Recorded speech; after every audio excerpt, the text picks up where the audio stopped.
있는 말씀입니다. 정말 유명한 말씀이죠.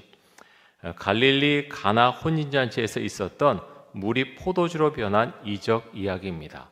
여러분 갈릴리 호수 아시죠? 갈릴리 호수가 있으면 그 왼쪽 지역이 갈릴리 지역입니다. 그리고 오른쪽 지역은 이제 바산골란 지역이죠.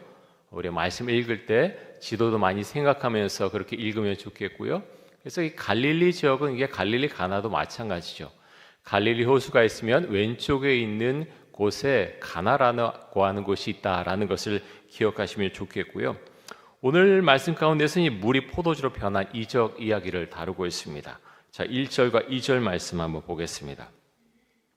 사흘째 되던 날 갈릴리 가나에 혼례가 있어 예수의 어머니도 거기 계시고 예수와 그 제자들도 혼례 청함을 받았더니, 자, 사흘째 되는 날이라고 했습니다.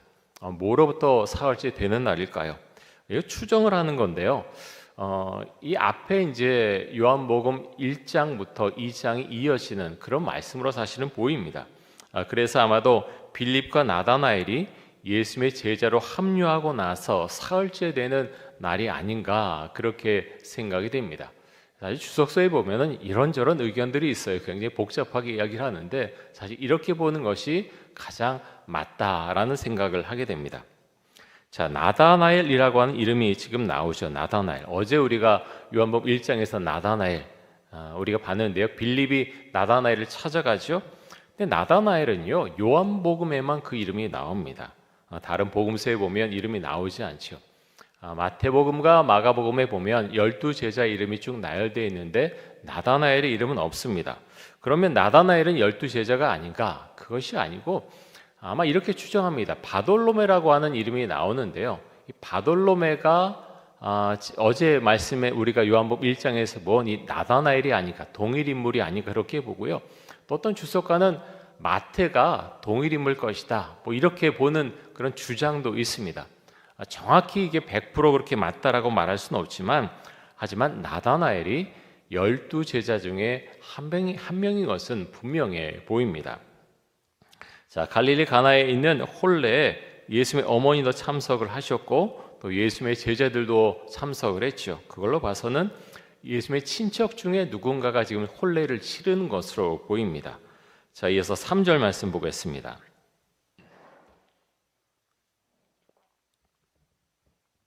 자, 우리 이 말씀 같이 한번 봅니다. 포도주가 떨어진지라 예수의 어머니가 예수에게 이르되 저들에게 포도주가 없다 하니, 유대인의 혼인잔치는요 보통 일주일 정도 그렇게 마을 잔치로 치러집니다. 길게 할 때는 2주일도 치러진다고 하는데요. 그러다 보니까 아마 이 혼례를 치른 집안에서 포도주를 준비했는데 사람들이 생각보다 더 왔거나 더 많이 포도주를 마셨거나 아마 그랬던 것을 보입니다. 준비한 포도주가 다 떨어졌습니다. 자, 혼인잔치에서, 유대인 혼인잔치에서 포도주가 떨어졌다고 하는 것은 집안의 망신거리였습니다. 그래서 이 굉장히 사실 우리가 포도주가 떨어졌다 그러면 그냥 떨어졌나 보다 생각할 수 있지만, 혼인잔치에서 정말 중요한 음식 중에 하나가 포도주였다고 하는 거죠. 여러분, 그 나라는요, 지금 이스라엘은 사실 물이 석회물입니다. 저도 이제 이스라엘 살다 왔지만 생수를 사서 물을 끓여도 밑에 허연 게 남아요. 사다가 이렇게 먹어도 허연 게 남는데, 그 지역에서 물을 그냥 먹는 것은 사실 물만 먹어서는 몸에 석회가 많이 쌓이게 되고요. 그래서 이 사람들은 포도로 된 것 굉장히 많이 먹습니다. 포도 먹고 또 포도주 마시고 레몬 같은 거, 그리고 올리브 특별히 많이 먹지요. 감람이라고 하는 거, 올리브를 정말 많이 먹습니다. 그렇게 먹어야 석회가 있는 것이 이제 없어지게 된다는 거죠. 어찌됐든 이 마을 잔치에서의 혼례는 마을 잔치로 치러지는데 포도주가 떨어졌는데 마을 사람들은 모르죠. 근데 예수님의 어머니는 그것을 눈여겨 보셨던 것으로 보입니다. 그래서 예수님의 어머니가 어떻게 합니까? 예수님에게 포도주가 떨어졌다, 그렇게 말씀을 하시죠. 어떤 지시를 내린 게 아니죠. 단지 상황이 이렇다 하는 것을 예수님에게 말씀을 드립니다. 자, 포도주가 없다는 말을 들은 예수님께서 어떻게 반응을 하십니까? 자, 4절 말씀 한번 보겠습니다. 예수께서 이르시되 여자여 나와 무슨 상관이 있나이까? 내 때가 아직 이르지 아니하였나이다. 자, 우리가 이 말씀을 읽으면 조금 불편하게 생각될 수도 있죠. 여자여. 근데 이게 참 번역하는 게 굉장히 어렵습니다. 헬라어로는 귀나이라고 하는 이 단어인데요. 사실은 그냥 여자애라고 번역하는데 굉장히 무리가 있죠. 굳이 번역을 하자면 친애하는 여인이요? 사실 조금 어색하긴 한데 그 정도로 번역할 수 있지 않을까 싶습니다. 사실 이 귀나이라고 하는 단어가 극존칭으로 사용되는 말이고요. 결코 예수님께서 예수님의 어머니를 하대해서 이렇게 부르는 게 아니라고 하는 것입니다. 굉장히 가까운 사이에 부르는 용어로 알려져 있고요. 그래서 우리가 이 말씀을 읽을 때 이건 문화적인 차이고 어떤 번역상의 차이지 우리가 불편한 마음을 갖고 이 부분을 읽을 필요가 결코 없다고 생각이 됩니다. 그러면서 예수님이 뭐라고 말씀하십니까? 포도주가 다 떨어진 것과 나와 무슨 상관이 있습니까? 내 때가 아직 이르지 않았습니다. 라고 말씀을 드리죠. 나와 무슨 상관이 있느냐라고 이제 말씀을 하시는데 사실은요, 이 말씀 가운데서 깊이 들여다보면 한편 그렇게 어머님에게 묻는 것으로 보입니다. 어머님, 저를 정말 믿으십니까? 어디까지 저를 믿으십니까? 라는 것이 사실 이 속에 들어가 있는 것으로 보입니다. 어머니의 믿음을 사실 자신의 말을 통해서 지금 확인하고 있는 거죠. 자, 이어서 5절에 보면 이렇게 말씀합니다. 자, 5절 우리 중요한 말씀인데 우리 같이 한번 읽습니다. 그의 어머니가 하인들에게 이르되 너에게 무슨 말씀을 하시든지 그대로 하라. 자, 너에게 무슨 말씀을 하시든지 그대로 하라라고 그렇게 말씀하시죠. 이 어머니인 이 마리아는요, 예수님에 대한 믿음이 있었습니다. 그래서 하인들에게 그렇게 지시를 내리기를 너희에게 예수님께서 어떤 말씀을 하시든지 그 말씀 그대로 하라 이렇게 지시를 했다고 하는 것입니다. 여러분 이 본문에서 중요한 것이 무엇입니까? 물이 포도주로 변했다? 그게 제일 중요합니까? 아니면 포도주로 변했는데 원래 있던 포도주보다 훨씬 맛이 좋았다. 극상품 어떤 포도주가 되었다. 그게 중요합니까? 그것이 아니죠. 우리는 그게 중요한 게 아니라 이적 사건 물론 중요하지만요. 본문에서 다루고자 하는 것이 무엇인가 하면 초점이 어디에 들어가 있는가 하면 믿음에 있습니다. 믿음이 있느냐? 우리에게 묻고 있습니다.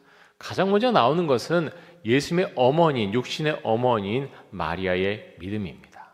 마리아는 믿음이 있었다는 거예요. 그래서 하인들에게 지시하기를 너에게 무슨 말씀을 하시든지 그대로 하라라고 그렇게 말하지 않습니까? 여러분 우리의 믿음은 어떻습니까? 이런 본문을 볼 때마다 그런 묵상하게 됩니다. 주님, 저는 잘 순종하고 있습니까? 말씀하신 대로 잘하고 있습니까? 저는 목회자이기 때문에 주님 저는 잘하고 있나요? 목회자의 역할을 잘하고 있나요? 말씀대로 제가 하고 있나요? 믿음대로 하고 있습니까? 주 앞에 묻곤 합니다. 여러분 우리가 기억해야 될 것은요, 예수님께서 참 많은 것을 우리에게 말씀하셨지만 이 땅을 떠나시면서 땅끝까지 이르러 복음을 전하고 제자로 삼으라. 땅끝까지 이르러 복음을 전하고 제자로 삼으라. 예수님의 지상 명령을 내가 따르고 있는가? 우리 공동체가 따르고 있는가? 또 마지막 성만찬 자리에서 서로 사랑하라 말씀하셨는데 그 말씀을 따르고 있는가? 사실 두 가지만 우리가 기억해도 교회는요 흔들리지 않습니다. 우리 믿음은 흔들리지 않습니다. 교회 위기가 찾아오는 것은 이 말씀대로 하지 않기 때문이죠. 여러분 내부적으로 시끄러운 교회 한번 들여다 보십시오. 이 말씀대로 하지 않습니다. 왜 교회가 내분에 휩싸이고 갈등이 있습니까? 교회 안의 일에 치중하는 거예요. 뭘 어떻게 해야 되느냐 사실은 별로 중요하지 않은 것에 그렇게 마음이 가 있고 그것을 가지고 이야기 나누다가 일하다가 갈등 생기고 마찰이 생기는 거죠. 여러분 복음을 전하려고 하면 그렇게 할 시간이 없어요. 땅끝까지로 복음을 전하고 제자로 삼으라. 아니 복음 전해야 되고요. 그냥 전합니까? 준비해야 되잖아요. 얼마나 기도를 많이 해야 되고 말씀 공부해야 되고 제자로 삼으라고 말씀하셔서 양육하라는 거예요. 이게 얼마나 중요합니까? 양육하는데 시간도 걸리고요. 거기에 치중하다 보면 다른 거 할 시간이 없어요. 왜 교회가 어떻게 보면 좀 작은 일에 자꾸 마찰 일으키고 그런 일이 일어납니까? 하라는 거 안 해서 그래요. 예수님이 하라고 하셨는데 복음 전하고 그리고 제자로 삼으라고 말씀하셨는데 그것에 집중하지 않고 전부 다른 거 하니까 그럴 때는 문제가 생긴다는 거예요. 그래서 여러분, 우리는요 위기의 순간에 더 성경 말씀으로 돌아가야 됩니다. 많은 사람들이 참 바쁘다 그러죠. 그래서 한국 목회자들만큼 또 바쁜 목회자도 사실 별로 없어요. 제가 이스라엘에 살아보니까 거기 유대인 교회도 가보고요, 한인 교회도 가보고, 그리고 뭐 미국인 교회도 가보고 다 이렇게 꽤 많은 세월을 같이 지냈는데 한국만큼 그렇게 바쁜 곳이 없다. 교회도 바쁘고 사회도 바쁘고 경쟁이 너무 심하다라는 생각을 많이 하고 돌아왔습니다. 근데 여러분, 중요한 것은요, 뭐 조금 문화적인 것도 다르고 여러 가지 형태, 교회 형태 뭐 다를 수 있죠. 중요한 것은 그 핵심적인 것, 땅 끝까지로 복음을 전하고 제자로 삼으라, 그 말씀을 그 교회가 따르고 있는가, 너무너무 중요합니다. 올해 우리가 전도에 집중하기로 했죠. 근데 어떤 심적인 압박을 느끼는 게 아니라 주 안에서 자유함으로, 기도함으로, 믿음으로, 성령의 이끄심으로 하는 거예요. 그래서 여러분, 정말 더 많은 기도가 필요하고요. 땅까지로 복음을 전하고 제자로 삼으라, 그거 하기 위해서 더 많은 기도가 필요하고요. 뜨거운 그런 은혜와 열정이 필요하고, 그래서 그것만 치중해도 할 일이 너무나 많다고 하는 것입니다. 우리가 기도하면서 충분히 그것을 감당해 나갈 수 있고요. 참 놀라운 건 그 말씀에 순종했을 때 공동체도 그렇지만 우리 개인적으로 놀라운 은혜가 우리 안에 임한다고 하는 것입니다. 제가 신앙생활 하다 보면 참 이상해요. 작은 거 같잖아요. 주신 거 순종하면 다른 일들이 풀려나가요. 참 이상해요. 하나님은 그것을 우리에게 원하신다는 거죠. 어떤 순종을 우리에게 말씀하시는데 작은 순종, 작은 거잖아요. 근데 우리 무시해요. 그러면 그 다음 게 안 열려요. 참 이상해요. 그 정말 작은 거에 내가 순종했을 때 더 큰 순종을 말씀하시지만 작은 순종을 내가 무시했을 때 하나님은요 더 말씀하지 않으세요. 막 강제로 이 목덜미를 끌고 막 끌고 가는 분이 아니시고요. 하나님께서 그 작은 순종, 내가 순종하겠느냐 했을 때 아멘 주님 제가 따라가겠습니다 라고 하면은 하나님께서 더 많은 것을 보여주시고 열어주시고 내 문제를 풀어주시고 그렇게 이끌어 가시지만 반응하지 않고 거절하면 하나님께서 그냥 두십니다. 그 사람요 좀 기다리세요. 왜 그렇습니까? 무관심한 게 아니라 신앙이 아직 자라지가 않는 거예요. 근데 참 놀라운 건요, 오늘도 하인들도 나오지만 순종하거든요.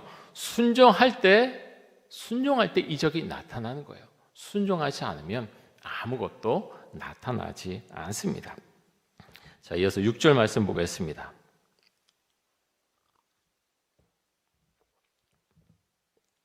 거기에 유대인의 정결 예식을 따라 두세 통 드는 돌 항아리 6이 놓였는지라. 자, 여기 나오는 유대인의 정결 예식은요, 유대인들은 율법에 따라서 음식 먹기 전에 항상 손을 씻게 돼 있습니다. 그것을 가리켜서 유대인의 정결 예식이다, 지금 그렇게 말하고 있고요. 그래서 돌 항아리 6개가 큼지막한 게 놓여 있는데 이 돌 항아리가 어떤 용도로 쓰이느냐, 유대인의 정결 예식, 다시 말해서 이 잔치 자리에 정말 많은 사람들이 오지 않습니까?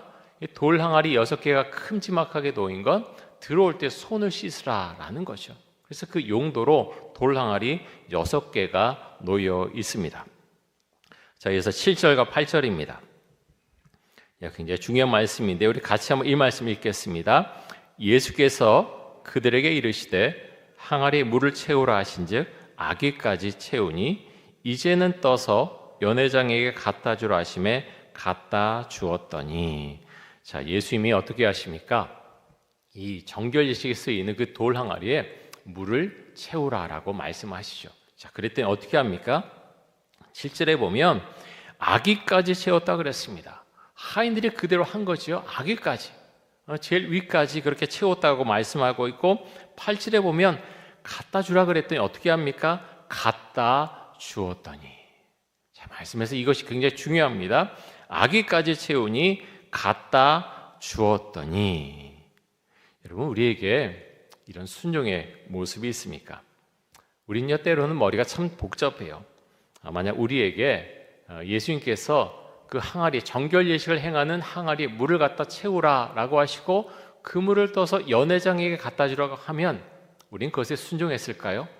연회장은 그 마을 잔치, 이 혼인 잔치를 전체를 총괄하는 사람, 그 사람을 연회장이라고 합니다. 예수님을 정말 믿는 사람은요, 네 하고 그대로 순종했겠죠. 근데 머리가 복잡하면, 그러면 내가 이 물을 떠다 주면 연회장이 받아 마시고 너 지금 이걸 뭘 갖고 온 거냐라고 하면 나는 민망해서 어떻게 하지? 그런 생각을 복잡하게 하면 떠다 줄 수가 없는 거죠. 하인들은요, 예수 어머니가 미리 말씀을 하셨지만 그 말씀 그대로 따릅니다.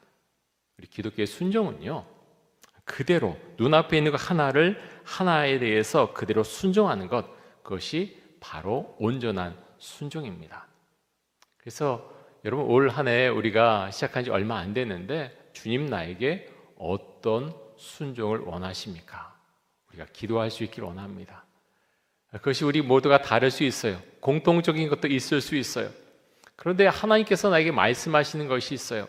성경을 보는 사람이라면, 큐티하는 사람이라면, 기도하는 사람이라면 누구나 다 있습니다. 나에게 말씀하신 어떤 순종, 어떤 집안에서의 어떤 일일 수도 있고요, 아니면 나의 어떤 미래에 대한 것일 수도 있고, 사업에 대한 것일 수도 있고, 회사에서의 어떤 관계에 대한 것일 수도 있고, 어떤 것이든지 있겠죠. 그렇게 말씀하실 때 하나님께 주님, 제가 그렇게 하겠습니다. 우리가 그렇게 고백할 수 있길 원합니다. 주님, 이거 말고 다른 거는 없나요? 라고 우리가 반응하지 않고 주께서 나에게 말씀하신 것 우리가 따라갈 때, 그럴 때 이적과 은혜가 우리의 삶 가운데 나타난다고 성경은 지금 말씀하고 있습니다. 여러분, 하나님을 얼마나 믿는지에 대한 유명한 이야기가 있지요. 다 여러분 알고 계실 텐데요. 어떤 사람이 절벽에서 발을 헛디뎠습니다. 떨어지다가 나뭇가지 하나를 발견하죠. 그래서 나뭇가지를 필사적으로 붙잡고 있습니다. 그러면서 누구 없나요? 라면서 막 소리쳐요. 그러면서 이제 기도하죠. 하나님, 저를 살려주세요. 하나님, 저를 살려주세요. 그랬더니 하나님께서 말씀하시죠. 자, 내가 너를 붙들어 주겠다. 나뭇가지를 놓아라. 나뭇가지를 놓아라 말씀하십니다. 그런데 이 말을 들은 사람이 어떻게 반응합니까? 가만히 생각하다가 이렇게 말했다고 하죠. 거기 누구 다른 사람 없어요 라고 소리쳤다는 겁니다. 하나님이 나뭇가지 놓아라 라고 말씀하시는데 생각하다가 거기 누구 다른 사람 없냐고, 나뭇가지를 놓을 용기가 없는 거죠. 여러분, 그런데 이런 상황에 놓인 사람들이 생각보다 굉장히 많습니다. 하나님은 나뭇가지를 놓아라, 나를 전적으로 믿어라, 나에게 올인하라 라고 말씀하시는데 머리가 너무 복잡해서요, 놓지 않는 거예요. 그 이유를 너무나 많이 생각해요. 내가 이걸 놓으면 그 다음에 어떻게 되고. 여러분, 우리의 믿음은요, 하인처럼 행동하는 거예요. 하라고 하시면 그대로 하면은 그 다음에 우리가 생각과는 다른 결과가 나타난다고 하는 것입니다. 우린 내가 참 똑똑한 것 같고 그렇게 인생을 잘 살 것 같지만 우리 한참 지난 다음에야 알아요. 내가 왜 그렇게 했지? 내가 왜 그렇게 했지? 저도 교회에서 이제 못된 신앙이고 교회에서 쭉 자라오고 뭐 학생에서 계속 임원하고 그렇게 자라왔는데 그런 생각합니다. 그때 받은 것들이 참 귀해요. 참 귀하면서 그런 생각해요. 내가 그때 좀 더 예수님을 잘 알았다면, 예수님 좀 더 잘 믿었다면. 왜 그런 생각을 하냐고 하면요, 참 교회에서 수련회도 많이 하고 성경 공부도 많이 하고 그랬는데 그것이 내 삶에 어디까지, 어느 영역까지 그렇게 영향을 미치고 내가 그대로 순종하며 살았는가, 그럴 때는 아쉬운 점이 참 많이 있는 거예요. 교회에서 봉사도 참 많이 하고 뭐 학생회 활동도 참 많이 하고 그랬는데 그것이 내 삶까지, 뭐 학교라든지 회사라든지, 저도 회사 잠깐 다녔었거든요. 뭐 그런 생각하면서 내 삶에 얼마나 그것이 어느 영역까지 내가 순종을 했는가, 정말 주님을 어디까지 내가 믿고 따라왔는가, 그걸 생각할 때 아쉬운 점이 많이 있어요. 그래서 청년부에 설교할 때도 그런 이야기를 하는데, 사실은 그때는 잘 모르죠. 잘 몰라요. 예수님을 내가 어떻게 믿어야 되는지, 어떻게 지혜를 얻어야 되는지 잘 모릅니다. 그러면서 우리가 이거 하나만 기억하면 좋겠습니다. 주님께서 나에게 내가 성경 읽을 때, 묵상할 때, 기도할 때 나에게 말씀하시는 것, 그것에 내가 따라야 된다라는 거죠. 주님께서 나를 보고 계시다는 그 생각, 우리가 잊어서는 안 되겠고요. 그래서 여러분, 이것이 분명치 않으면 어떤 문제가 내게 닥쳐왔을 때 꼬꾸라집니다. 어떤 재정의 문제, 어떤 미래 대학의 문제, 어떤 자녀의 문제, 건강의 문제 왔을 때요, 너무나 당황하죠. 그렇죠. 우린 다 똑같습니다. 사실은 이 어려운 문제가 왔을 때 누구나 당황합니다. 힘들어하죠. 그런데 다른 것이 무엇인가 하면, 정말 예수를 잘 믿는 사람은요, 기도하죠. 또 말씀을 보면서 깨닫습니다.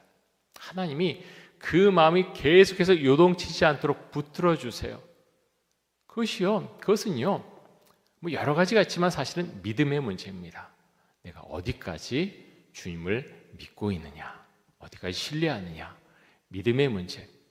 주님께서 그럴 때마다 우리가 묻고 있는 거예요.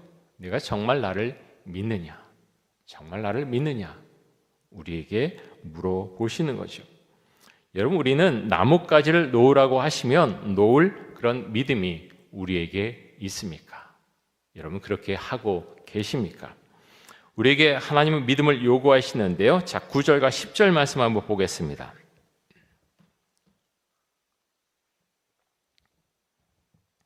연회장은 물로 된 포도주를 맛보고도 어디서 났는지 알지 못하되 물떠온 하인들은 알더라. 연회장이 신랑을 불러 말하되 사람마다 먼저 좋은 포도주를 내고 취한 후에 낮은 것을 내거늘 그대는 지금까지 좋은 포도주를 두었도다 하니라. 여러분, 물이 언제 포도주로 변했을까요? 가장 일반적으로 생각되는 건 사실 하인이 항아리에서 물을 떠서 갖다 드릴 때 포도주로 변했다라는 생각을 이제 하게 되는데요. 중요한 건 무엇인가? 어떤 순간, 포인트를 우리가 정확히 예측하는 것이 중요한 것이 아니라 행동했다고 하는 것입니다. 하인들이 물을 떠다 연회장에 주었다는 것, 그것이 가장 중요합니다. 우리가 이것을 통해서 어떤 것을 깨달을 수 있습니까? 행동해야 된다는 거예요. 내 머릿속으로 주께서 어떤 말씀 주셨는데 머릿속으로 생각할 때는 아무 일도 일어나지 않는다는 겁니다.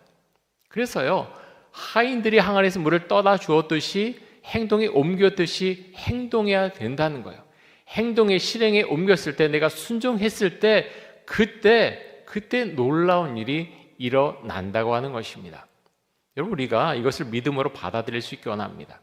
내가 순종하지 않으면, 우리 공동체가 순종하지 않으면 아무 일도 일어나지 않지만 순종하면 내가 알지 못했던 것이, 공동체가 깨닫지 못했던 것이, 경험하지 못했던 것이 나타난다는 것입니다.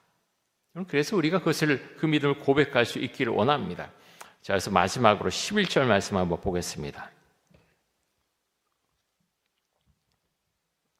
우리 말씀 같이 한번 읽습니다. 예수께서 이적 표적을 갈릴리 가나에서 행하여 그의 영광을 나타내심에 제자들이 그를 믿으니라. 여러분, 갈릴리 가나 이 이적 사건을 통해서 얻은 가장 큰 성과가 무엇입니까? 혼인잔치를 무사히 끝냈다? 그게 아니에요. 그게 아니죠. 여러분 알고 계시죠? 이적을 행함으로 얻은 가장 큰 성과가 무엇인가 하면 예수님의 제자들이요, 이것을 보고 예수님을 믿었다는 것입니다. 이것이 포인트입니다. 가장 중요합니다. 이 사건을 통해서 무엇을 얻습니까? 예수를 믿고 행동으로 옮겨야 된다, 순종해야 된다라는 것이고요.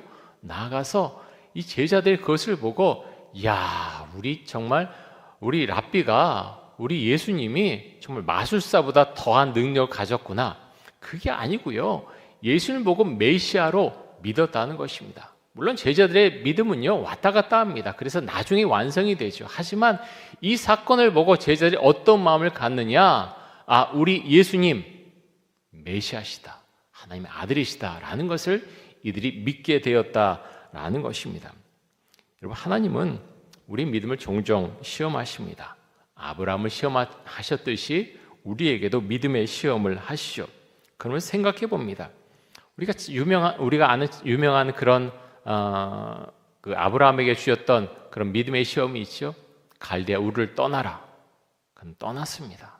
하란에서 떠나라. 그는 떠났죠. 우리는 떠날 수 있습니까? 우리가 있던 자리에서 어떤 자리, 지금 아브라함처럼 그렇게 먼 지역으로 가라, 대부분 그렇게 말씀하지 않겠죠. 하지만 어떤 곳에서 내가 떠나라라고 말씀하실 수 있습니다. 그곳에서 우리는 떠날 수 있습니까? 우리 개인마다 다르겠지만 주님께서 나에게 말씀하시면 우리는 떠날 수 있습니까? 이삭을 바치라 했을 때 아브라함은 그 명령에 순종하죠. 여러분, 우리는 정말 그렇게 할 수 있습니까? 정말 우리의 자녀를 주 앞에 드릴 수 있습니까? 제자훈련 교재에 보면 이런 질문이 있어요. 여러분의 자녀가 아프리카 오지에 선교사로 떠나겠다고 하면 축복하며 보낼 수 있습니까? 이런 질문이 있어요. 여러분, 우리는 그럴 수 있습니까? 언제 그렇게 대답할 수 있죠? 자녀를 하나님께 맡길 때, 자녀를 하나님께 온전히 맡길 때 대답할 수 있습니다. 하지만 맡기지 않으면요 못합니다. 왜 너냐? 라고 말하겠죠. 다른 사람 갈 수 있는데 왜 너냐? 라고 말하겠죠. 그 말대로라면 우리나라의 조선에, 그렇게 가난한 조선에 선교사들은 결코 찾아오지 않았을 것입니다. 우리가 주를 이렇게 믿고 교회에 모여 있을 수 있는 기회가 없었을 수도 있죠. 하지만 그들은 왔습니다. 지금 비행기 타고 가지만 그때는 배를 타고 왔죠. 배를 타고 어떤 사람은 언더우드 아펜젤러처럼 이렇게 교과서에도 기록되고 우리가 그들을 정말 고마워하고 그러지만 어떤 사람들은요 배 타고 오다가 죽었습니다. 병원에 죽었죠. 복음 전하지 못하고 죽었습니다. 그러면 그분들의 그런 어떤 행함, 믿음은 약한 것이냐? 결코 그렇지 않다는 거죠. 여러분, 어떻게 보면요 사람의 시각으로 보는 것은 굉장히 공정한 것 같지만 공정하지 못합니다. 사람들이 봤을 때 그렇게 배를 타고 오다 죽는 것, 도대체 인생을 왜 그렇게 살았냐? 가지 말라 그랬잖아. 왜 갔어? 라고 사람들은 말할지 모르지만 그렇지 않다는 거예요. 하나님의 시각은 전혀 다릅니다. 그분들 때문에 우리가 지금 믿음을 가지고 교회에 모여서 신앙을 갖고 있는 거고요. 그런 순종이 있었기 때문에 복음이 전해진 것이죠. 사랑하는 성도 여러분, 올 한 해 특별히 하나님의 명령에 순종하는 한 해가 될 수 있기를 원하는데요. 여러분, 그래서 오늘 말씀을 통해서 우리가 얻어야 될 것은 하나님 저에게 이런 믿음이 있습니까? 행동하는, 순종하는 믿음이 있습니까? 우리 물어야 되고요. 제자들이 이 사건을 보고 믿었다 그랬는데 하나님 저도 그렇게 믿음을 고백하고 따라갈 수 있도록 하여 주옵소서. 우리가 주 앞에 그렇게 고백하는 이 새벽 시간, 그 시간이 될 수 있기를 간절히 원합니다. 우리 함께 기도하겠습니다. 이 시간 기도할 때 하나님 저에게 믿음을 주옵소서. 예수님의 어머니와 같은 믿음을 주시고 혼인잔치집시 하인들처럼 행동하는 믿음을 저에게 주옵소서. 우리 자녀에게 믿음의 본이 되게 해주시고 믿음을 가르칠 수 있도록 하여 주옵소서. 우리 함께 통성으로 기도하겠습니다. 사랑의 주님, 주님 감사합니다. 이 새벽 시간에 하나님 이 교회, 우리 교회 가운데 오신 또 온라인으로 참여하는 모든 분들 가운데 주님 함께 하시고 하나님 귀한 시간을 먼저 주 앞에 드립니다. 하나님 아버지, 오늘 이적 사건을 통해서 우리에게 주신 말씀을 우리가 기억할 수 있기를 원합니다. 예수님의 어머니는 마리아는 예수님을 믿었습니다. 하인들은 예수님께서 하라고 하신 그대로 순종했습니다. 하나님, 그렇게 했을 때 이적이 일어났습니다.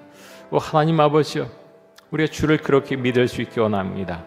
하나님을 믿고 내 생각을 믿고 합리적인 생각을 믿고 나의 계획을 믿는 것이 아니라 세상이 말하는 그 가치관을 따라하는 것이 아니라 하나님을 믿고 온전히 순종할 수 있기를 간절히 원합니다. 하나님 아버지, 세상 사람들이 어리석게 보는 것일지라도 하나님 주 앞에 먼저 우리가 순종할 수 있기를 원합니다.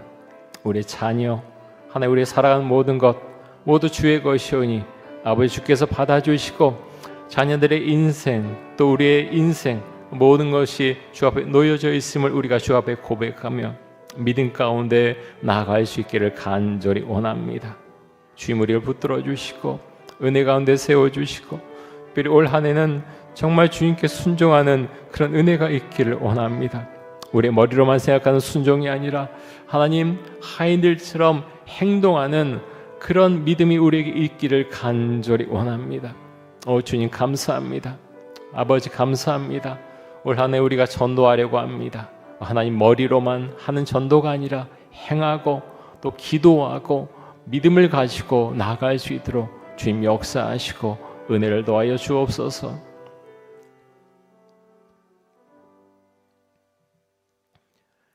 주님 감사합니다.